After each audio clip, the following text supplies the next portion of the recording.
जय हिंद साथियों, स्वागत है आपका आपके अपने YouTube चैनल आई स्टडी पे। साथियों, आज का जो हमारा टॉपिक है हम शुरू करने जा रहे हैं हिंदी व्याकरण का एक टॉपिक, विलोम शब्द।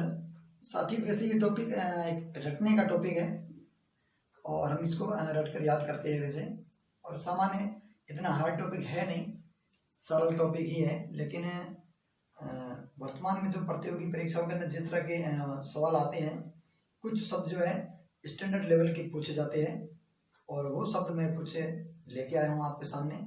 वैसे इस टॉपिक को पढ़ाने का वैसे कोई औचित्य नहीं है, क्योंकि आप खुद को पढ़कर इसको रट सकते हैं, लेकिन कुछ शब्द ऐसे होते हैं जिनको अगर आप उनके अर्थ जानकर उनको याद करेंगे तो वो आपको स्थायी रूप से याद रहेंगे, आपको रटने नहीं पड़ेंगे। तो वैसे ही मैं एक पार्ट लेके आया हूँ। अगले वीडियो के अंदर और भी अच्छे से हम वीडियो में सब लेकर आएंगे।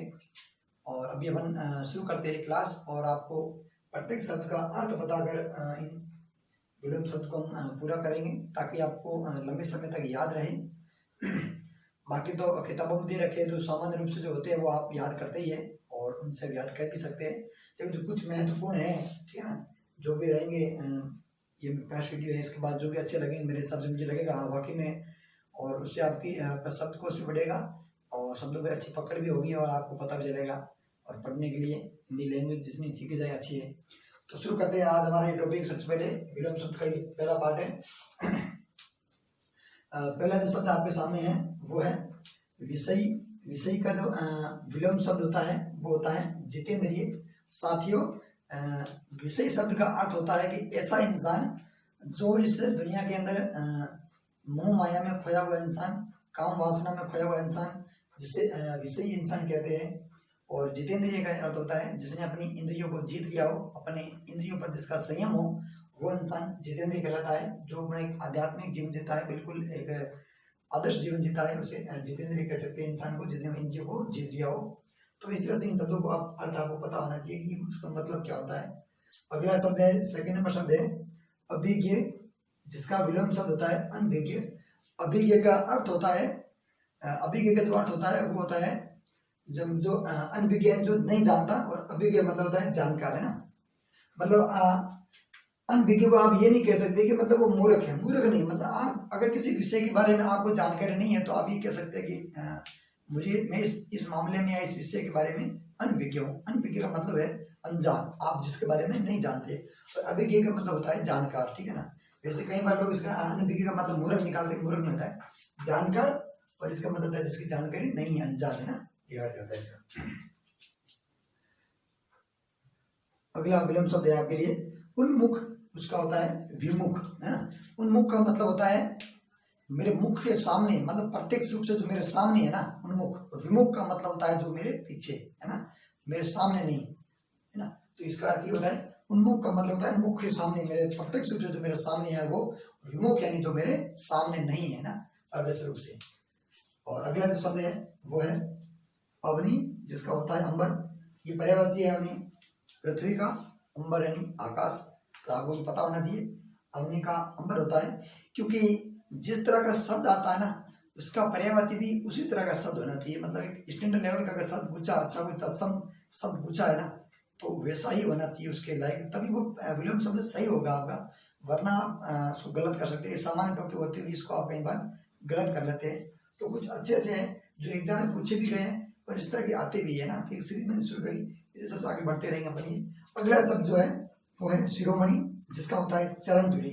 शिरोमणि का मतलब होता है, मतलब कह सकते हैं कि ऐसी मणि जिसको अपन सिर पर धारण करें, है ना, मतलब उसकी बहुत बड़ी इज्जत हो उसकी, मतलब जो सम्मान के योग्य हो, जिसका अपन अत्यंत सम्मान करते हो।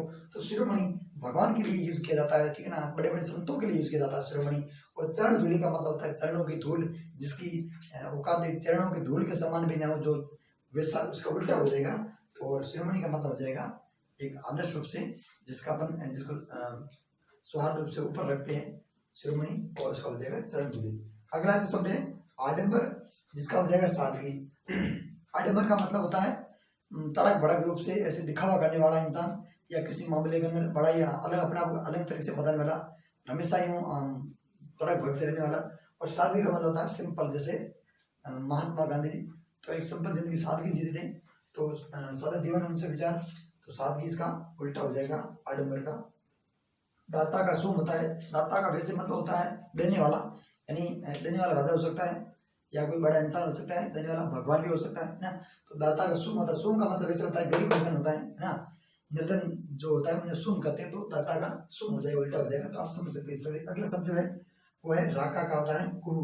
राका का विषय मतलब होता है पूर्णिमा की रात होता है, और कुहू का मतलब होता है अमावस्या की रात। तो आप याद रख सकते हैं। और राकेश जो पर्यायवाची होता है वो चांद का होता है, क्योंकि राका का ईश यानी राकेश जो है मतलब पूर्णिमा की रात के अंदर जो जन्म लेता है, जो उगता है जैसे चांद है ना, तो राकेश चांद का पर्यायवाची है। और राका जो है पूर्णिमा की रात को कहते हैं, और कुहू जो है अमावस्या की रात को कहते हैं ना। अगला जो शब्द है श्लाघा, जिसका होता है निंदा। श्लाघा होता है निंदा है ना। निंदा, श्लाघा का मतलब होता है किसी की प्रशंसा करना, और निंदा का मतलब होता है किसी की बुराई करना, सीधा सा है ना, कोई ज्यादा है नहीं। अगला जो शब्द है स्वार्थ। स्वार्थ का होता है परमार्थ है ना। स्वार्थ का मतलब होता है अपना खुद के लिए, अपना निजी स्वार्थ जिसे हम कहते हैं। स्वार्थी इंसान जो अपने खुद के लिए करता है बस, है ना, जिसको दूसरे किसी से मतलब नहीं होता है। और परमार्थ का मतलब होता है आप दूसरों के लिए जो करते हैं, दूसरों के लिए योगदान करते हैं, दूसरों की हेल्प करते हैं, वो आपका परमार्थ है। अगला शब्द है हंता, और उसका हो जाएगा हत।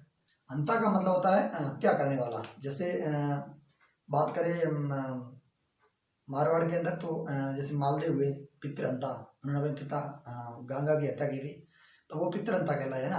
तो इस तरह से हंता का मतलब होता है हत्या करने वाला, और जिसकी हत्या की उसे कहेंगे हत। हत का मतलब होता है जिसकी हत्या हुई, ठीक है ना। और हंता का मतलब होता है हत्या करने वाला, ठीक है ना।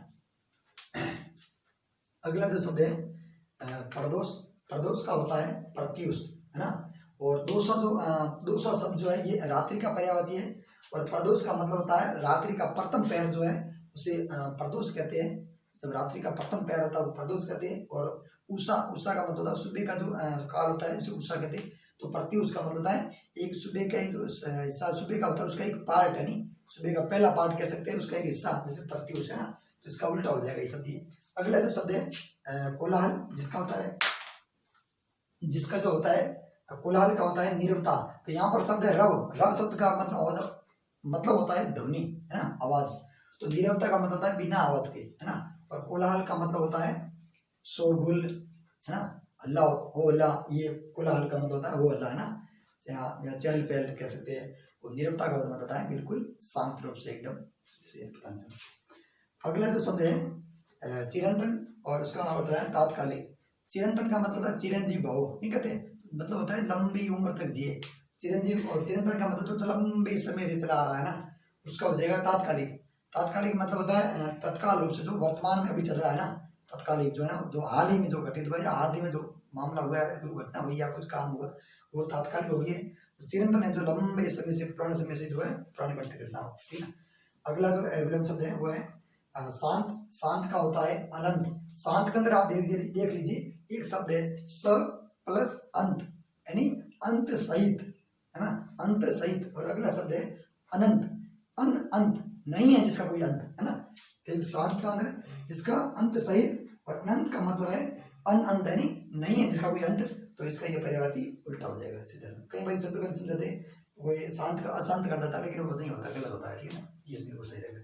अगला जो शब्द है वो है वाग्मी, उसका है मितभाषी। वाग्मी का वैसे मतलब होता है जो इंसान बहुत ज्यादा बोलता है, बोलने का बड़ा ही एक्सपर्ट होता है, अच्छा वक्ता कह सकते हैं, उसे वाग्मी कहेंगे। और मितभाषी का मतलब होता है बहुत ही कम बोलने वाला, जो अंतर्मुखी इंसान होते हैं, बहुत कम बोलते हैं, उन्हें आप मितभाषी कह सकते हैं। अगला जो शब्द है प्राची शब्द है आपका, अगले शब्द है प्राची। और प्राची का जो हो जाएगा प्रतीची। प्राची का वैसे मतलब होता है पूर्व की दिशा, और प्रतीची का मतलब होता है पश्चिम की दिशा। तो ये दिशाओं से जुड़े हुए शब्द है, तो आपको ये ध्यान रखने हैं। अगला शब्द है कृष, जिसका हो जाएगा स्थूल। कृष का मतलब ऐसे होता है बहुत ही कमजोर इंसान, जो बहुत ही मतलब मरील स्थिति में हो, थका मांदा, जैसे कृष कहेंगे। और स्थूल का मतलब होता है पुष्ट, शरीर से अष्टपुष्ट जो होगा उसे स्थूल कहेंगे। अगला शब्द है अवहति, जिसका हो जाएगा विधवा।